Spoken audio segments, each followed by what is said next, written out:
BRS పార్టీలా Mallareddy sir ఎట్లనో, Congress పార్టీలా Jaggareddy sir అట్లా. ఇద్దరికిద్దరు కుల్లం కుల్లా మనుషులు.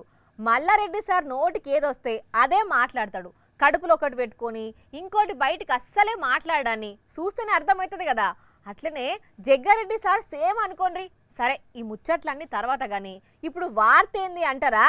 జగ్గారెడ్డి సార్నే పట్టుకొచ్చినావు అన్నా. జగ్గన్నా మల్టీ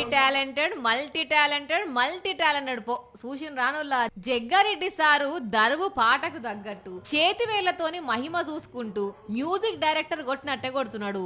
అగ చూడుండ్రి సారు ఎంత ఇంట్రెస్టింగ్ గా మోగించిండో. Super super సూపర్లే.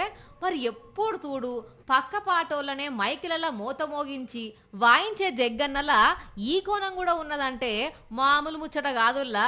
అట్లని ఈ డప్పు ఒక్కటే కొట్టుడు కాదుల్లా, జగ్గన్నలా మంచి సింగర్ కూడా ఉన్నాడు. అద్భుతం అద్భుతం అద్భుతమే జగ్గన్న. ఇన్ని రోజులు నీ రాజకీయం చూసి ఫ్యాన్స్ అయినోళ్ళు ఇప్పుడు నీ దరువుకు నీ పాటలకు కూడా ఫ్యాన్స్ ఉట్టుకొస్తారే.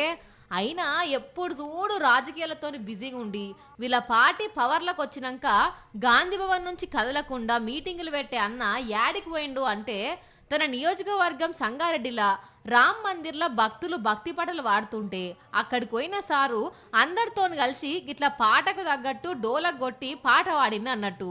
కానీ ఏమో అనుకున్నావు, జగ్గన్న మామూలు టాలెంటెడ్ కాదు పోండ్రి.